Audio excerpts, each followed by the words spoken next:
batalhas antes de Cristo. Davi, o matador do gigante. O lendário duelo entre Davi e Golias acontece por volta de 1015 a.C., uma época em que os israelitas travavam uma guerra sangrenta contra um inimigo terrível, os filisteus. Mais de 200 anos se passaram desde que o grande comandante militar Moisés liderou as 12 tribos israelitas pela primeira vez para fora do Egito durante o Êxodo. Josué continuou a campanha militar israelita e invadiu com sucesso a terra prometida de Canaã.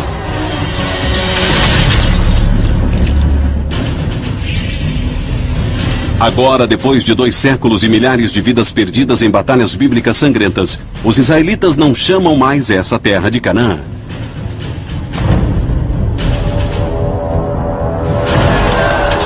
Agora ela é seu lar, Israel. Eles se tornaram uma das mais poderosas forças militares da região e estão unidos pela primeira vez sob o comando do rei Saul. Durante anos, a guerra de Saul contra os filisteus encharcou a terra de sangue. Em certo dia, no vale de Elá, somente um vai morrer. Mas será uma morte monumental e histórica. Os exércitos se enfrentaram durante vários dias, até o que frequentemente acontecia no mundo antigo. Acreditava-se naquela época que Deus decidia as batalhas, então cada lado escolhia um campeão. Os campeões se enfrentavam e quem ganhasse levaria a vitória para o seu lado.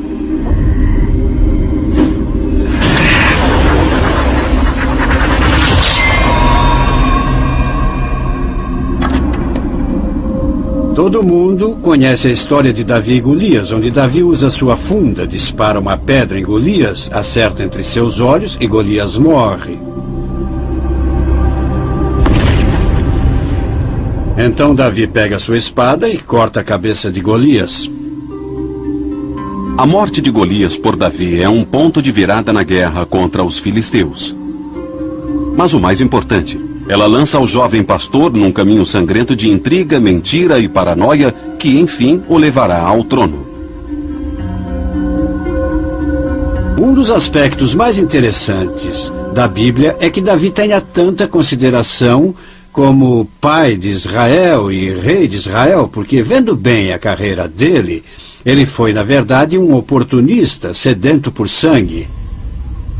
Mais que uma figura mítica, mais que uma pessoa de grande valor, ele parece mais um chefão da máfia, um homem muito egoísta e egocêntrico que sabia o que queria e estava disposto a fazer tudo para conseguir, inclusive trair e matar seu próprio povo. O enfoque importante sobre o incidente entre Davi e Golias não é militar, é político e social. O que acontece, por causa da morte de Golias, é que esse jovem chama a atenção do grande rei guerreiro Saul.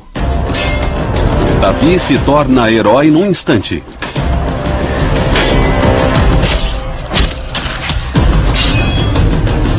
Ele ganha o posto de guardião das armas pessoais do rei Saul.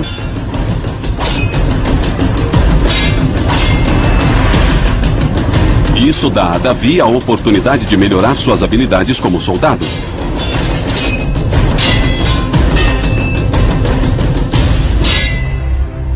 Mas o sentimento inicial de Saul de admiração logo se torna desconfiança e inveja.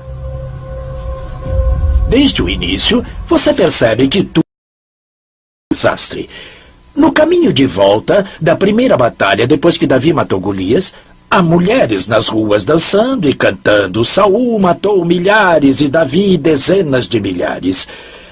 Saul tinha passado por 20 anos de guerra brutal, enquanto Davi atirou uma única pedra. Então acho que devemos perdoar Saul por ter ficado com inveja.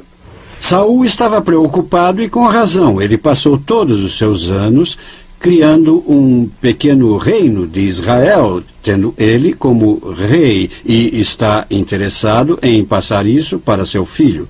Ele fica meio preocupado de Davi ter feito aliados na corte, porque Davi é um bom soldado. Saul também desconfia da amizade próxima de Davi com seu filho, Jonatas.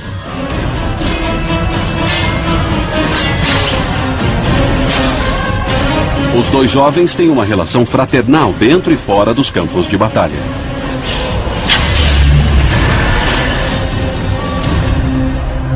Saul agora tem medo de que Davi esteja se preparando para ser o herdeiro do trono, ou se não conseguir, para controlar Jonatas. Essa é a base do rompimento dele com Davi. Para fugir de Saul, Davi se refugia em sua tribo natal em Judá, uma região ao sul de Israel. Mas mesmo lá, ele foi caçado pelos homens de Saul. Então Davi foge de Israel e se alia aos seus maiores inimigos, os filisteus. É nesse momento que Davi começa a juntar um exército do que a Bíblia chama de homens desesperados. Eles são fora da lei, são soldados da sorte e estão ao lado dos filisteus. Agora Davi não é só um fora da lei, mas realmente se tornou um traidor de seu próprio povo. Mas antes que os filisteus aceitem a ajuda de Davi, eles devem estar convencidos de que ele não é um espião. A primeira coisa que o príncipe filisteu faz é testar a lealdade de Davi. E como você testa a lealdade de um israelita? Eu tenho para mim que ele ordenou Davi a atacar os assentamentos israelitas. O príncipe filisteu controla a área chamada de Gate, próxima da fronteira da tribo natal de Davi, Judá. Eles são presas fáceis contra as aldeias israelitas. Então ele envia Davi contra as aldeias israelitas, e Davi cumpre as ordens. Ele ataca as aldeias fronteiriças entre os reinos filisteu e israelita, reúne os despojos de guerra e entrega ao príncipe filisteu. Enquanto Davi e seus homens estão parados próximos a Hebrom, a Bíblia diz que o exército filisteu faz um ataque ousado aos israelitas no monte Gilboé. Saul e os israelitas estão em terreno alto. Parece que vão conseguir resistir ao ataque filisteu.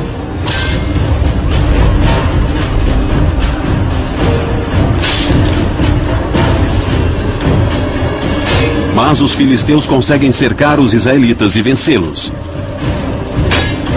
Saul e Jonatas estão arruinados.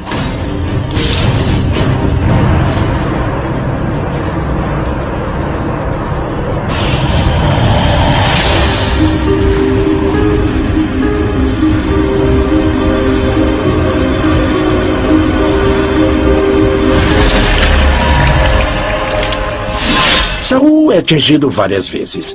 Ele vira para seu guardião de espadas e diz: "Não me deixe para os não circuncidados. Eles vão me torturar e debochar de mim." Mas o guardião de espadas não consegue matar seu rei. Para que não seja capturado,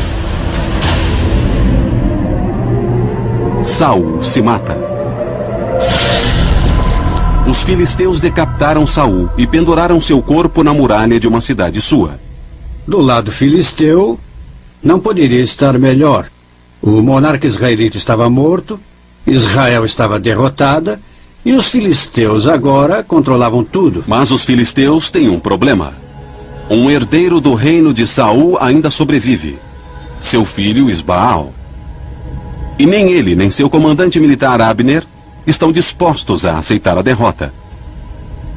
E Abner passam pelo rio Jordão, mas seu governo é pequeno e longe demais para ser uma preocupação. Então os filisteus simplesmente o ignoram. No entanto, eles querem uma maneira de controlar a população israelita. E sua saída é tornar Davi rei. Um mensageiro conta a Davi sobre a morte de Saul e leva a coroa para ele. O último povo a ter a coroa de Saul e a sua cabeça também foram os filisteus. Agora, de repente, ela vai parar nas mãos de Davi. Isso dá uma ideia de que os filisteus têm planos para Davi.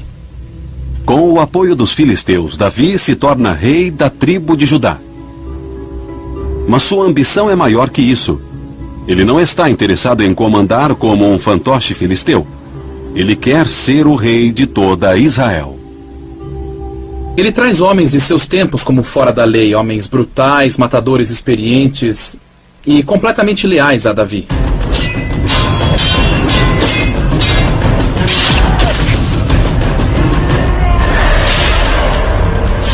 Ele convoca o que chamam de Gigud, que são 600 fora da lei com quem ele lutou, e os estabelece em todas as aldeias e cidades de Judá. Isso foi feito não só para estender seu controle político, mas para que, quando tivesse que erguer uma força de milícia nos territórios israelitas, esses homens pudessem obedecer a ele. Davi escolhe seu sobrinho Joabe como seu comandante militar para liderar uma guerra civil contra o exército crescente de Isbaal. Davi sabe que para se tornar rei inconteste de Israel, ele deve varrer totalmente toda a linhagem de Saul. Os israelitas acreditam que Saul foi ungido por Deus. Então, qualquer um dos parentes de sangue dele é automaticamente muito mais legitimado do que Davi. Isso enquanto eles estiverem vivos. Nos 2 anos seguintes, as forças de Davi, lideradas por Joabe, enfrentam as tropas de Isbaal. A cada reluzir de sua espada, Davi se aproxima mais de seu objetivo maior: a coroa de Israel.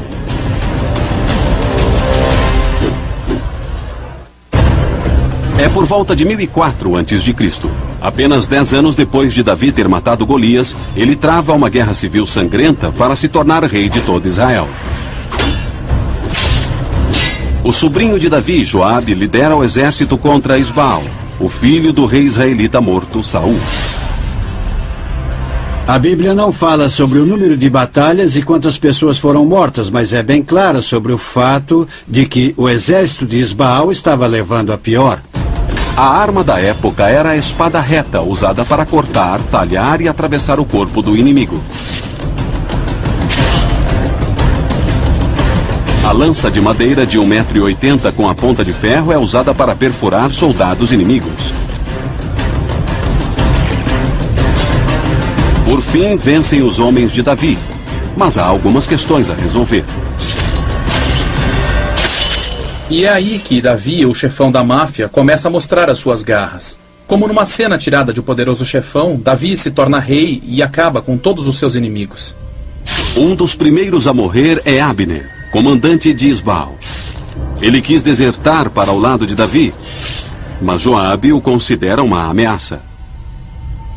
Joabe é o conselheiro, Joabe é o capanga, e fez isso porque era a coisa certa a fazer. Pelo menos no que se trata de política estratégica. Então, numa noite, enquanto dorme, Isbaal é assassinado. Quando os assassinos apresentam a cabeça de Isbaal a Davi, o rei de Israel mata todos eles. Agora, vendo de uma perspectiva siciliana, se você ordena o assassinato de outra pessoa, a melhor maneira de provar que você não esteve envolvido é matando os assassinos que você contratou. E ele os matou assim que eles passaram pela porta. Davi fez isso tudo para parecer que foi muito horrível saber que Isbaal estava morto.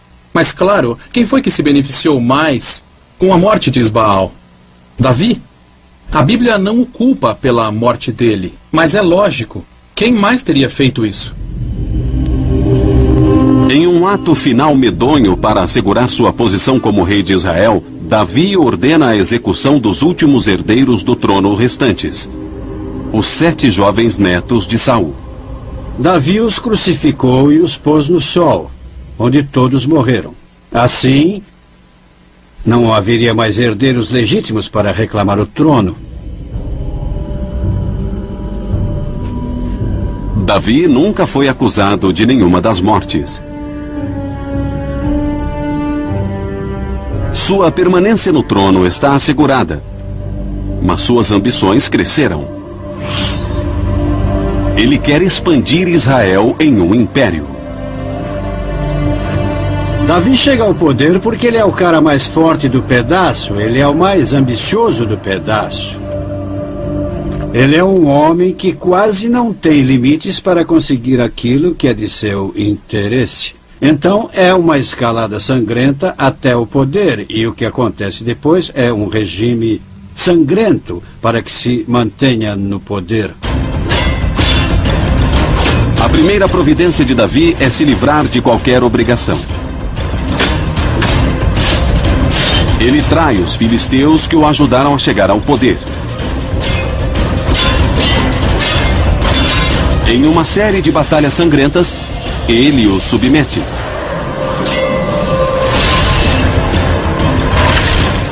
Depois dessa derrota, os soldados filisteus vão lutar no exército de Davi. Eles fornecerão sua arma mais estimada, a biga. A biga dos filisteus na época era levada por 2 cavalos e geralmente comportava 2 homens, o condutor e o arqueiro. O arqueiro devia ser muito habilidoso para lançar flechas com precisão, enquanto passava em superfícies desiguais a até 16 km por hora. A plataforma de madeira era feita em uma forma de um D, com o eixo colocado no meio dela, dando estabilidade e força adicional. Com um exército de 8 a 10 mil soldados, Davi toma a cidade de Jerusalém, onde funda a primeira capital de Israel. Ele olha em volta e vê o quê? O que qualquer rei vê quando está no trono: ameaças. Ele olha para o leste e, em suas fronteiras, no que hoje chamaríamos de moderno Vale do Jordão ou Rio Jordão, e há 3 estados que oferecem ameaças estratégicas e econômicas: Amon, Moabe e Edom, que é a primeira na lista de Davi. O verdadeiro motivo dele é econômico. Eles têm minas de cobre e ferro maiores em Edom e ela fica no meio do caminho do que chamamos de Estrada do Rei. A Estrada do Rei conecta a Síria ao Egito. Davi quer acesso livre a essa importante rota de comércio, então parte para a tomada à força de Edom. Davi se movimenta bem rápido para pôr Edom entre o cerco israelita, e faz isso com incrível brutalidade.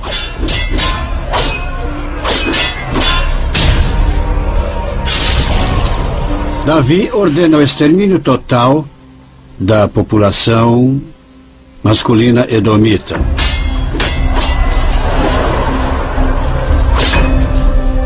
As crianças e as mulheres são vendidas como escravas e o governo é desmantelado.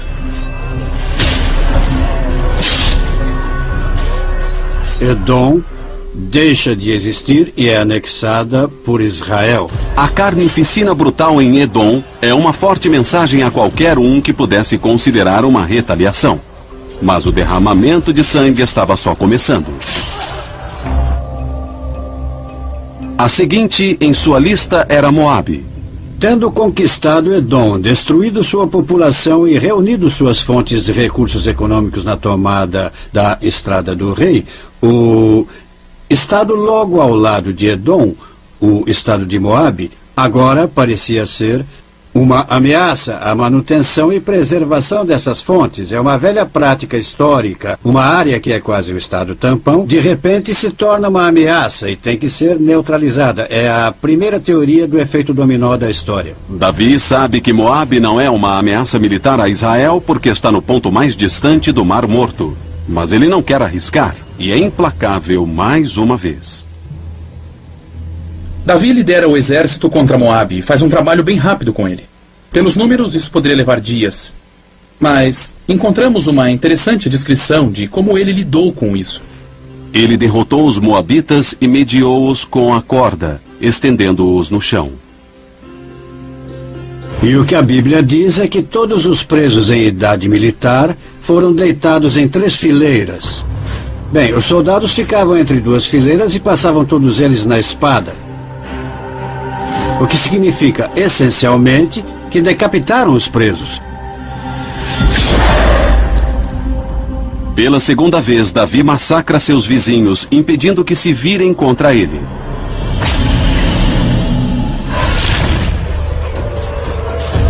Mas Davi está prestes a enfrentar o oponente mais poderoso de Israel na região. Mas sangue está prestes a ser derramado na Terra Sagrada. É por volta de 1000 a.C. E o exército israelita do rei Davi está disposto à guerra. Eles já destruíram os povos edomita e moabita.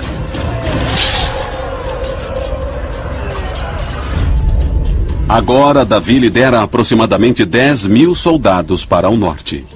Tendo conquistado Edom e Moabe, Davi naturalmente vira suas atenções para o último estado restante que disputa com os israelitas os interesses pelo Vale do Jordão. São os Amonitas, cuja capital fica em Rabá, que é a moderna Amã.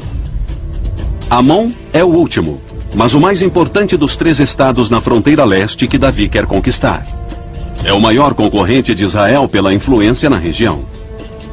Para entender o que aconteceu em Rabá, é preciso entender o contexto político. Os amonitas não eram bobos. Eles viam claramente a expansão dos interesses israelitas para dentro do vale. Houve algumas negociações entre Davi e Amun, o rei de Amon, até Davi falar em um certo incidente diplomático. Nesse ponto, os amonitas entenderam o recado e começaram a procurar aliados em volta. Eles encontraram aliados ao norte na terra de Arã, no que é a Síria hoje. É uma nova força que chegou ao poder sob comando de um líder chamado Hadadezer, que tem suas próprias ambições. Hadadezer não é bobo. Ele procura qualquer pretexto para estender sua influência para o sul em Israel e deter o avanço de Davi. Esse é o pretexto perfeito. Quando Davi sabe que os amonitas foram pedir ajuda a Hadadezer, ele ordena que Joabe leve seu exército a Rabá.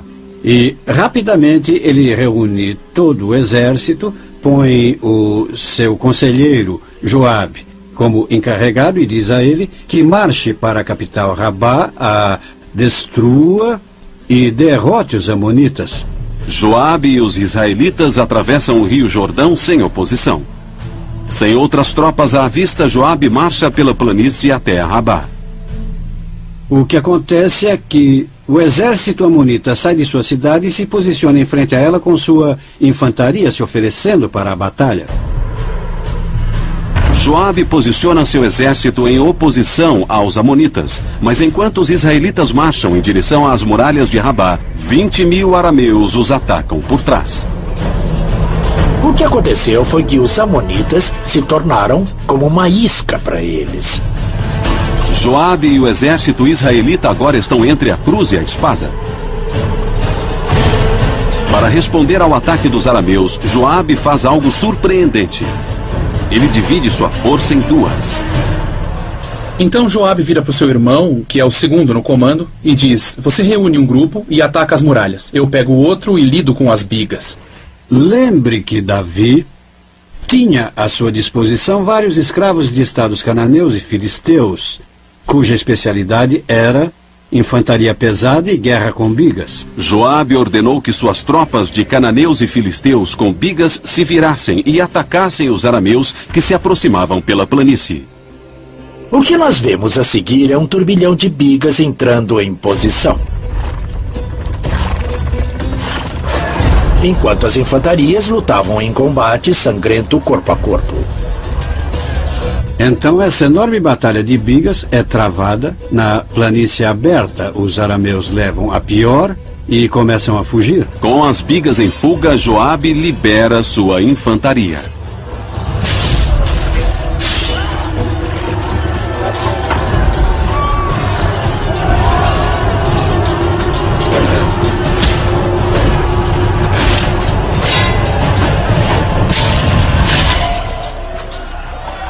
A infantaria amonita agora se mistura à infantaria israelita na frente da cidade, perde a confiança e começa a recuar para dentro da cidade. Assim, a batalha fica praticamente empatada.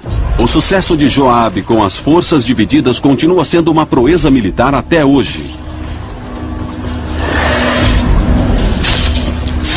Táticos militares modernos sempre ensinam os comandantes a manterem suas forças unidas. Mas isso certamente pôs muito medo em Joabe, porque ele não fez mais nenhum movimento para atacar a capital Rabá. Ele imediatamente pegou a infantaria, pegou as bigas que tinha e se retirou rapidamente, atravessando o Jordão, de volta para Jerusalém, dizendo que aquele não tinha sido um bom dia. Depois da batalha, os arameus recuam para o norte, no que agora é o sul da Síria. Davi não perde tempo. A Bíblia diz que ele ordena que toda Israel se reúna. Quando você ouve essa expressão, toda Israel, ela significa toda a milícia. Provavelmente de 20 a 25 mil homens. Davi leva pessoalmente os israelitas para o norte, passando pela capital Rabá e pelo exército amonita. Ele é um tático esperto, um pouco mais que Joabe. Ele não atravessa o Vale do Jordão, onde Joabe atravessou. O que faz é se mover pelo lado israelita ao longo do Vale do Jordão, usando ele para proteger seu flanco. Davi e os israelitas enfrentam os arameus em algum lugar ao sul de Sucote. Essa fica conhecida como a Batalha de Elam. O que temos que imaginar na Batalha de Elam é que ela foi uma batalha de infantaria e bigas combinadas.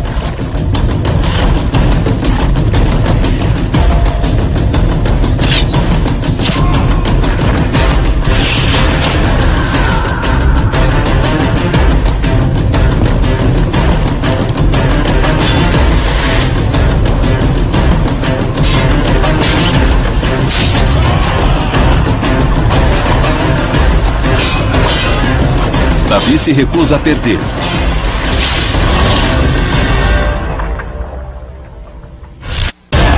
O rei Davi dos israelitas confirma sua reputação de brutalidade. Suas vítimas agora são os arameus, e eles estão sendo mortos. Não há grandes detalhes na Bíblia, a não ser que uma batalha turbulenta foi travada e muitos dos arameus foram mortos. A prova disso é que o comandante dos arameus foi morto. Isso pode sugerir que eles foram totalmente vencidos.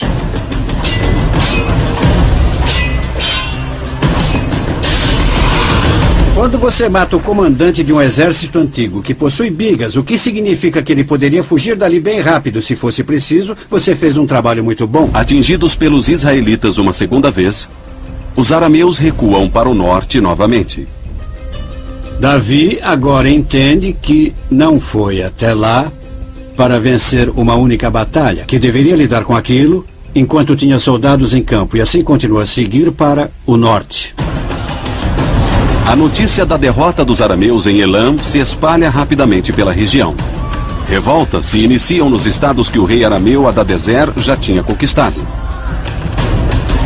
Isso cria um problema para o rei arameu Hadadezer, porque ele não pode fazer um ataque combinado contra Davi antes de amainar essas revoltas. Ele tem que lidar com os dois ao mesmo tempo. Hadadezer ordena que uma força atrase Davi e os israelitas enquanto ele monta uma campanha para acalmar os revoltosos locais. Nesse ponto, Davi continua seu avanço para o norte e esbarra logo com a retaguarda de Hadadezer. Pela terceira vez em 6 meses, os israelitas lutam contra os poderosos arameus.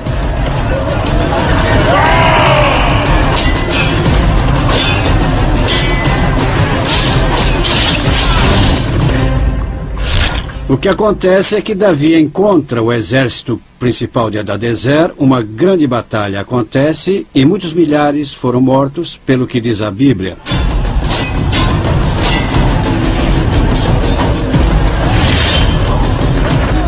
E Davi derrotou Hadadezer, rei de Sobá, quando este seguia para Emá, a fim de conquistar o rio Eufrates.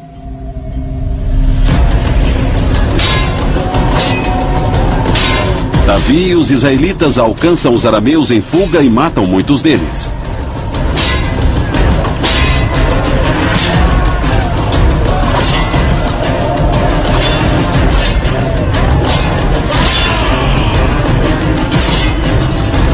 O império de Hadadezer é destruído.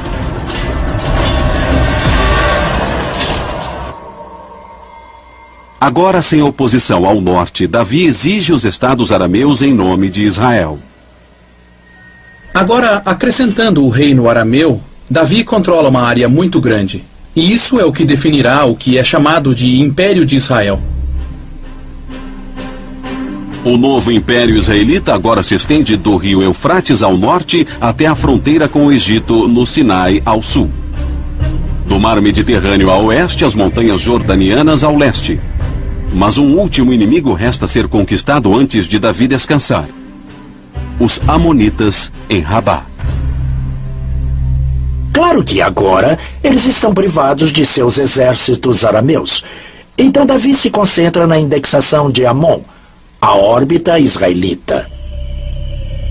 Mas, ao mesmo tempo, a Bíblia diz que Davi é distraído de sua conquista militar por uma mulher bonita que ele vê de seu palácio.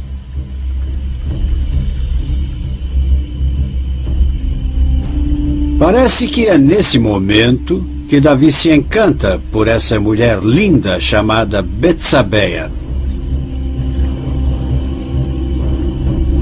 Ao invés de ele próprio levar o exército para a batalha.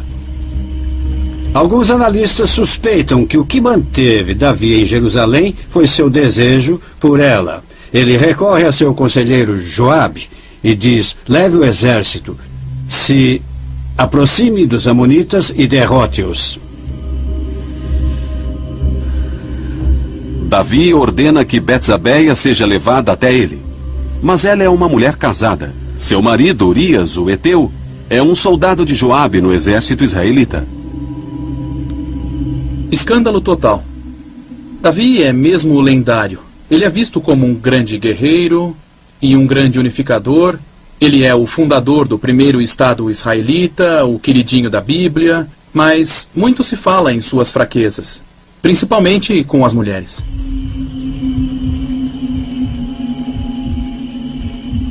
Então, enquanto Davi se entende com Betsabeia, Joabe reúne os exércitos israelitas em 2 grupos.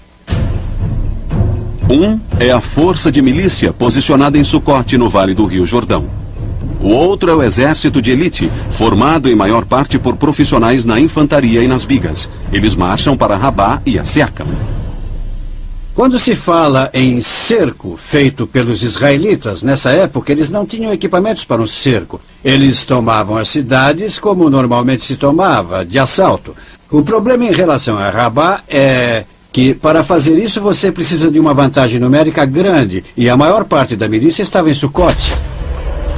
De cima das muralhas de Rabá, arqueiros amonitas podem facilmente atingir a infantaria israelita. O sangue jorrava em Rabá, e no entanto não era isso que ocupava a mente de Davi. Davi está em Jerusalém, aparentemente se divertindo com Betsabeia, e recebe uma mensagem de Joabe, seu comandante, dizendo: as coisas estão difíceis aqui, sabe? Toda vez que nos aventuramos em outras muralhas, perdemos homens, perdemos 18 homens, só ontem. Davi responde: bem, então não cheguem perto das muralhas. E é aí que o problema começa a se desenrolar, porque parece que Betsabeia fica grávida. E o problema é que ela é casada com Urias, o heteu. Isso cria um pequeno problema. Urias está com o exército em Rabá, lutando para Davi. Davi chama Urias de volta a Jerusalém. Então Urias, sendo o bom soldado que é, volta a Jerusalém e Davi diz a ele: olha, você foi um bom soldado, está na frente de batalha, você merece um descanso. Volte para sua esposa, descanse um pouco antes de voltar para a batalha. Pensa bem nisso. Só há um motivo para Davi mandar Urias voltar para Betsabeia em casa, para que eles façam sexo. Parece que Davi está tentando esconder a paternidade do filho de Betsabeia. Um dia depois de mandar Urias, o heteu, voltar para sua esposa, Davi sai de seu quarto e topa com ele, que tinha dormido do lado de fora. Dá para imaginar como foi a conversa quando o rei de Israel disse ao soldado raso: o que está fazendo aqui? Mandei ir para casa, comer e ficar com sua esposa. E ele disse: senhor, como posso fazer isso quando meus colegas soldados estão em perigo nas frentes de batalha? Eu não posso ir e ficar com minha esposa. Acho que isso seria errado. Urias mantém o código de honra dos soldados israelitas, que quando estão em guerra não devem ver suas esposas, um por todos e todos por um, assim dizendo. Mas quando ele se recusa a ver a sua esposa, Urias sela seu destino com Davi. A Bíblia diz que Davi escreve um bilhete para Joabe e o envia para a frente de batalha com Urias. Ele escreveu uma carta dizendo: coloque Urias na frente da mais perigosa batalha e retirem-se, para que ele seja ferido e morra.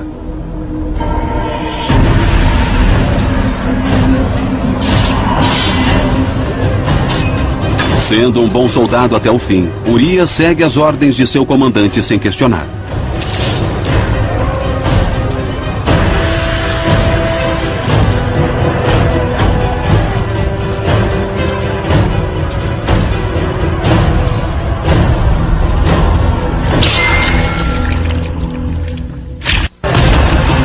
Urias, o Heteu, é um soldado de valor que luta pelos israelitas. Mas o grande rei Davi o deixou morrer. Davi, então, não conseguindo esconder a gravidez de Betsabeia, ele simplesmente decide matar o marido dela num estilo quase mafioso. E a quem mais ele pediria isso? Claro que a seu conselheiro, Joabe. Joabe ordena que Urias vá para a batalha onde a sobrevivência é impossível.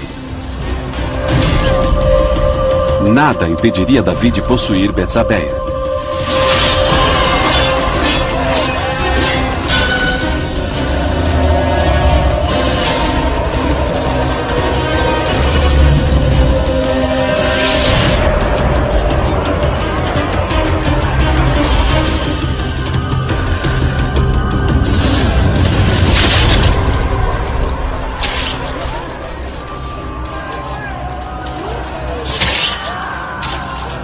Em Jerusalém, Betsabeia sabe que Urias foi morto em combate. Ela fica de luto, a prática cultural padrão.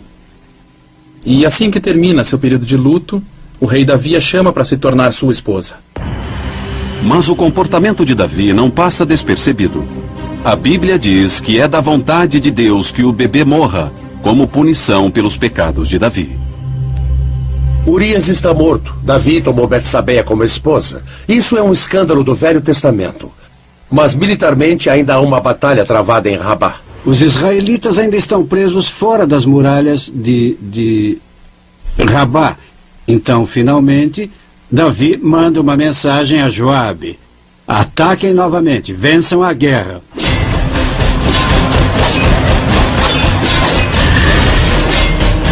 Joabe finalmente quebra as defesas amonitas.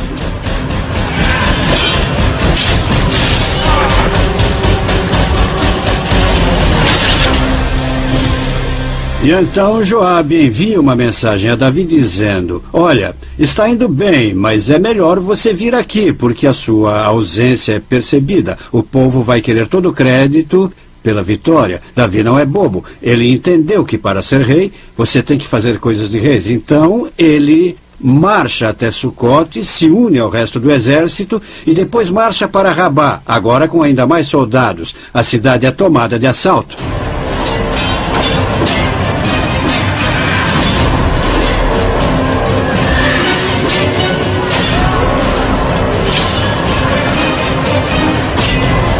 Como em todos os seus triunfos anteriores, Davi consegue eliminar qualquer chance dos vencidos se erguerem contra ele. A matança continua.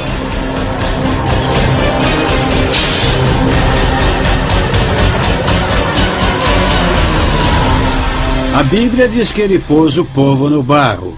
Foi o que o faraó fez com os israelitas. Ele os transformou em operários de construção. Uma das primeiras tarefas era destruir suas próprias muralhas.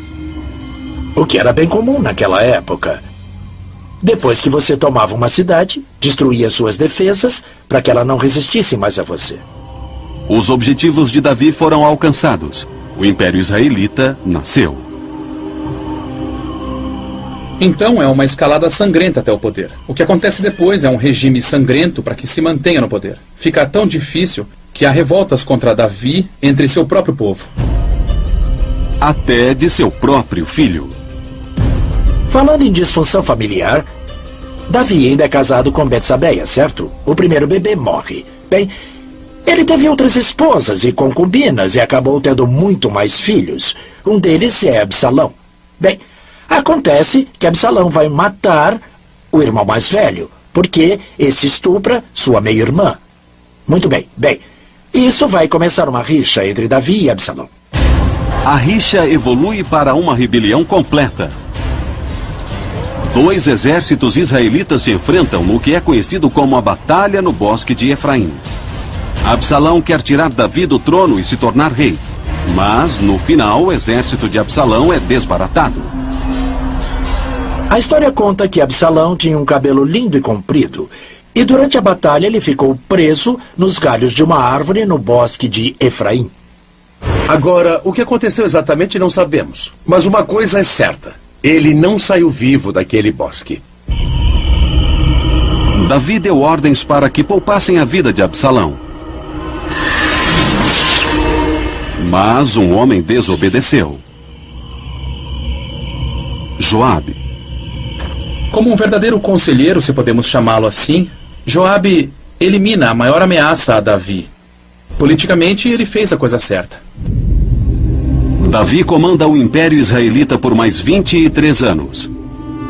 A Bíblia diz que ele morreu em paz na sua cama aos 110 anos. Mas mesmo depois de sua morte, o assassinato e as intrigas continuaram. O outro filho de Davi com Betsabeia, Salomão, se torna o próximo rei. Um de seus primeiros atos é matar Joabe. Isso não era feito como um tipo de vingança. Era mais para assegurar seu próprio poder pessoal. Salomão devia ver Joabe como uma ameaça.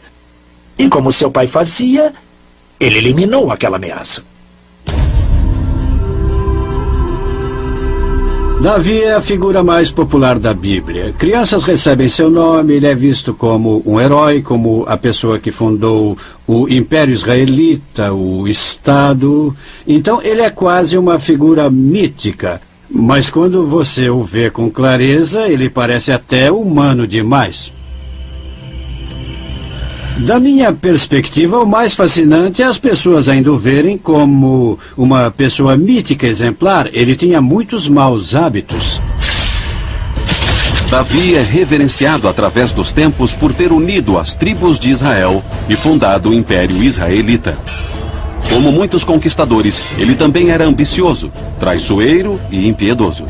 A Bíblia diz que no final de sua vida, ele sempre tinha frio, não conseguia mais sentir calor. Talvez como seus incríveis feitos, isso também fosse um presente de Deus.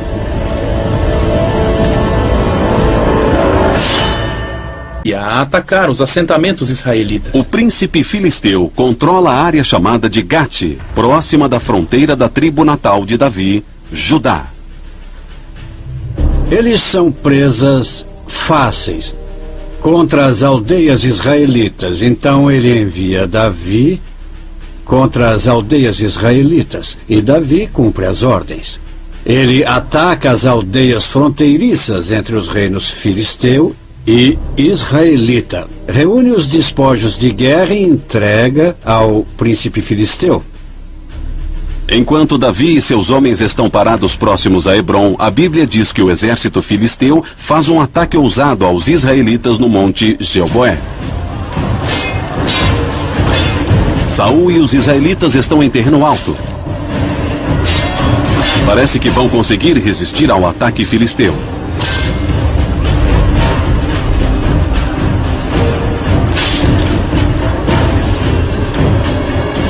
Mas os filisteus conseguem cercar os israelitas e vencê-los. Saul e Jonatas estão arruinados.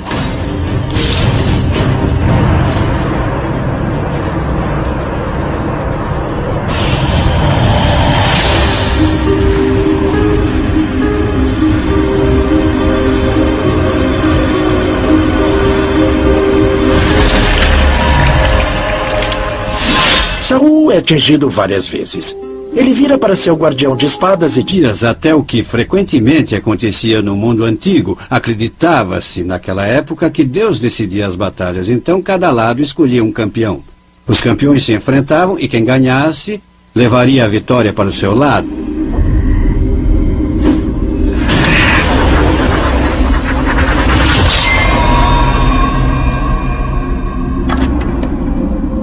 Todo mundo conhece a história de Davi e Golias, onde Davi usa sua funda, dispara uma pedra em Golias, acerta entre seus olhos e Golias morre.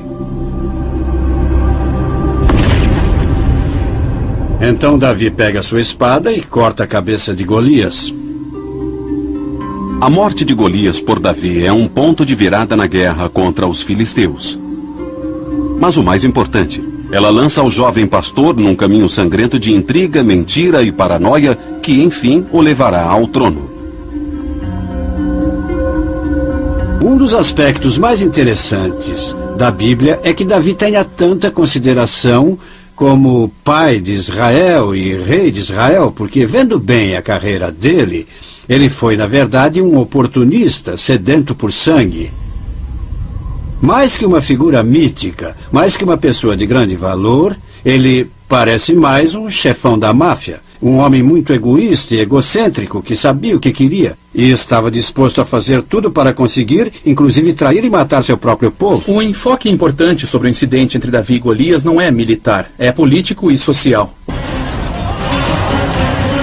Saul também desconfia da amizade próxima de Davi com seu filho, Jonatas.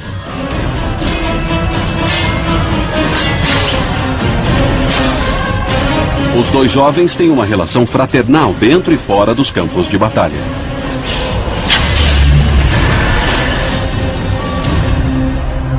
Saul agora tem medo de que Davi esteja se preparando para ser o herdeiro do trono, ou se não conseguir, para controlar Jonatas. Essa é a base do rompimento dele com Davi.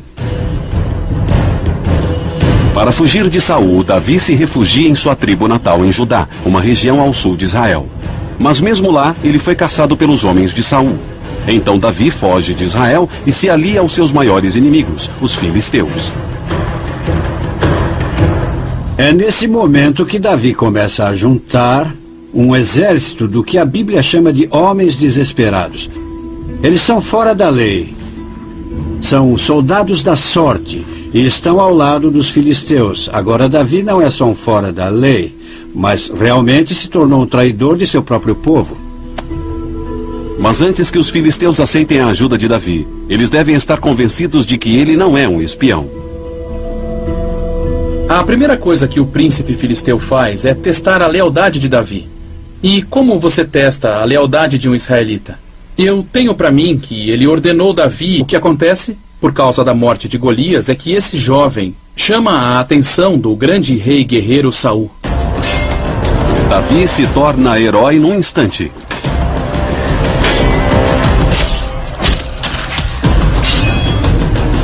Ele ganha o posto de guardião das armas pessoais do rei Saul.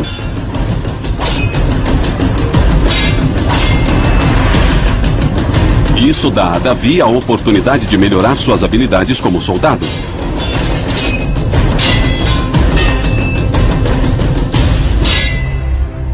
Mas o sentimento inicial de Saul de admiração logo se torna desconfiança e inveja. Desde o início, você percebe que tudo é um desastre. No caminho de volta da primeira batalha, depois que Davi matou Golias, há mulheres nas ruas dançando e cantando. Saul matou milhares e Davi dezenas de milhares. Saul tinha passado por 20 anos de guerra brutal, enquanto Davi atirou uma única pedra. Então acho que devemos perdoar Saul por ter ficado com inveja. Saul estava preocupado e com razão. Ele passou todos os seus anos criando um pequeno reino de Israel, tendo ele como rei, e está interessado em passar isso para seu filho. Ele fica meio preocupado de Davi ter feito aliados na corte, porque Davi é um bom soldado.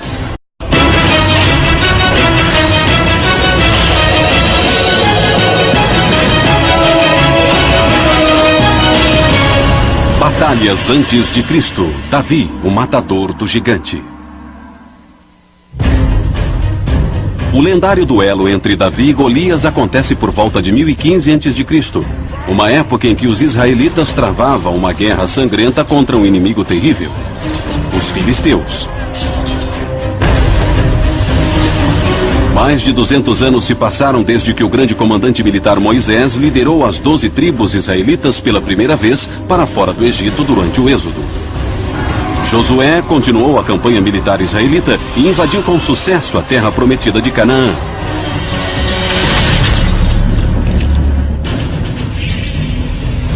Agora, depois de 2 séculos e milhares de vidas perdidas em batalhas bíblicas sangrentas, os israelitas não chamam mais essa terra de Canaã.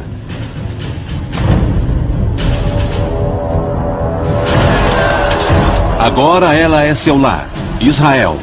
Eles se tornaram uma das mais poderosas forças militares da região e estão unidos pela primeira vez sob o comando do rei Saul. Durante anos, a guerra de Saul contra os filisteus encharcou a terra de sangue.